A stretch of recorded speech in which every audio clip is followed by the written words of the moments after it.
Chapter 5. Of course, she must buy the tea in Uncle Benjamin's grocery store. To buy it anywhere else was unthinkable. Yet Valency hated to go to Uncle Benjamin's store on her 29th birthday. There was no hope that he would not remember it. "Why," demanded Uncle Benjamin leeringly as he tied up her tea, "are young ladies like bad grammarians?" Valency, with Uncle Benjamin's will in the background of her mind, said meekly, "I don't know. Why?" "Because," chuckled Uncle Benjamin, "they can't decline matrimony." The two clerks, Joe Hammond and Claude Bertram, chuckled also, and Valency disliked them a little more than ever. On the first day Claude Bertram had seen her in the store, she had heard him whisper to Joe, "Who is that?" And Joe had said, "Valency Sterling, one of the Deerwood old maids." "Curable or incurable?" Claude had asked with a snicker, evidently thinking the question very clever. Valency smarted anew with the sting of that old recollection. 29, Uncle Benjamin was saying. "Dear me, Doss, you're dangerously near the second corner and not even thinking of getting married yet. 29.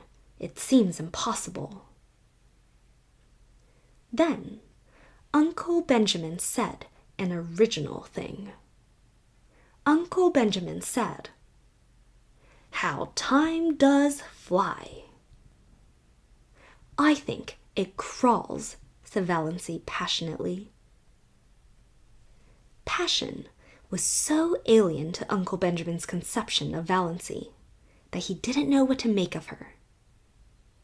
To cover his confusion, he asked another conundrum as he tied up her beans. Cousin Stickles had remembered at the last moment that they must have beans. Beans were cheap and filling. "What two ages are apt to prove illusory?" asked Uncle Benjamin. And, not waiting for Valency to give it up, he added, "Murage and marriage." "Mirage is pronounced mirage," said Valency shortly, picking up her tea and her beans. For the moment, she did not care whether Uncle Benjamin cut her out of his will or not. She walked out of the store while Uncle Benjamin stared after her with his mouth open. Then he shook his head. "Poor Doss is taking it hard," he said. Valency was sorry by the time she reached the next crossing. Why had she lost her patience like that? Uncle Benjamin would be annoyed and would likely tell her mother that Doss had been impertinent. To me. And her mother would lecture her for a week. "I've held my tongue for 20 years, thought Valency. Why couldn't I have held it once more? Yes, it was just 20, Valency reflected, since she had first been twitted with her loverless condition. She remembered the bitter moment perfectly. She was just 9 years old, and she was standing alone on the school playground, while the other little girls of her class were playing a game in which you must be chosen by a boy as his partner before you could play. Nobody had chosen Valency, little, pale, black-haired Valency, with her prim, long-sleeved apron and odd, slanted eyes. "Oh," said a pretty little girl to her, "I'm so sorry for you. You haven't got a beau." Valancy had said defiantly, as she continued to say for 20 years, "I don't want a beau." But this afternoon, Valancy, once and for all, stopped saying that. "I'm going to be honest with myself anyhow," she thought savagely. "Uncle Benjamin's riddles hurt me because they are true. I do want to be married. I want a house of my own. I want a husband of my own. I want sweet little fat babies of my own." Valancy stopped, suddenly aghast at her own recklessness. She felt sure that Reverend Dr. Stalling, who passed her at this moment, read her thoughts and disapproved of them thoroughly. Valancy was afraid of Dr. Stalling, had been afraid of him ever since the Sunday, 23 years before, when he had first come to St. Albans. Valancy had been too late for Sunday school that day, and she had gone into the church timidly and sat in their pew. No one else was in the church. Nobody except the new rector, Dr. Stalling. Dr. Stalling stood up in front of the choir door, beckoned to her, and said sternly, "Little boy, come up here." Valancy had stared around her. There was no little boy. There was no one in all the huge church but herself. This strange man with the blue glasses couldn't mean her. She was not a boy. "Little boy," repeated Dr. Stalling, more sternly still, shaking his forefinger fiercely at her. "Come up here at once." Valancy arose as if hypnotized and walked up the aisle. She was too terrified to do anything else. What dreadful thing was going to happen to her? What had happened to her? Had she actually turned into a boy? She came to a stop in front of Dr. Stalling. Dr. Stalling shook his forefinger, such a long, knuckly forefinger, at her and said, "Little boy, take off your hat."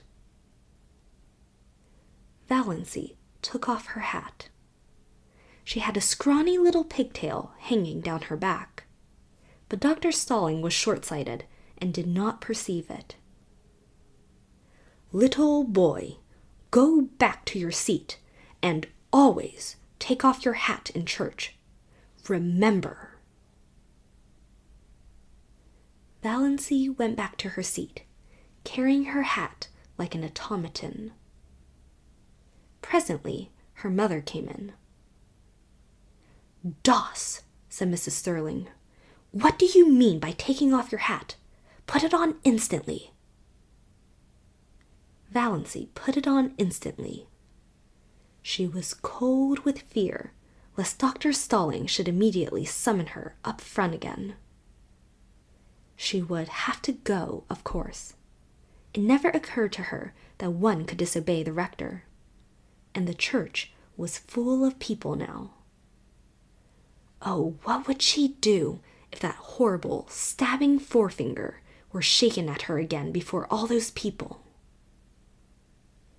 Valancy sat through the whole service in an agony of dread, and was sick for a week afterwards. Nobody knew why. Mrs. Frederick, again, bemoaned herself of her delicate child. Dr. Stalling found out his mistake and laughed over it to Valancy, who did not laugh. She never got over her dread of Dr. Stalling. And now, to be caught by him on the street corner, thinking such things. Valancy got her John Foster book, Magic of Wings. His latest, all about birds, said Miss Clarkson. She had almost decided that she would go home, instead of going to see Dr. Trent. Her courage had failed her. She was afraid of offending Uncle James, afraid of angering her mother, afraid of facing gruff, shaggy-browed old Dr. Trent, who would probably tell her, as he had told Cousin Gladys, that her trouble was entirely imaginary and that she only had it because she liked to have it. No, she would not go. She would get a bottle of Redfern's purple pills instead. Redfern's purple pills were the standard medicine of the Sterling clan. Had they not cured second cousin Geraldine when 5 doctors had given her up? Valancy always felt very skeptical concerning the virtues of the purple pills. But there might be something in them, and it was easier to take them than to face Dr. Trent alone. She would glance over the magazines in the reading room a few minutes, and then go home. Valancy tried to read a story, but it made her furious. On every page was a picture of the heroine, surrounded by adoring men. And here was she, Valancy Sterling, who could not get a solitary beau. Valancy slammed the magazine shut. She opened Magic of Wings. Her eyes fell on the paragraph that changed her life. Fear is the original sin, wrote John Foster. Almost all the evil in the world has its origin in the fact that someone is afraid of something. It is a cold, slimy serpent coiling about you. It is horrible to live with fear, and it is, of all things, degrading. Valancy shut Magic of Wings and stood up. She would go and see Dr. Trent.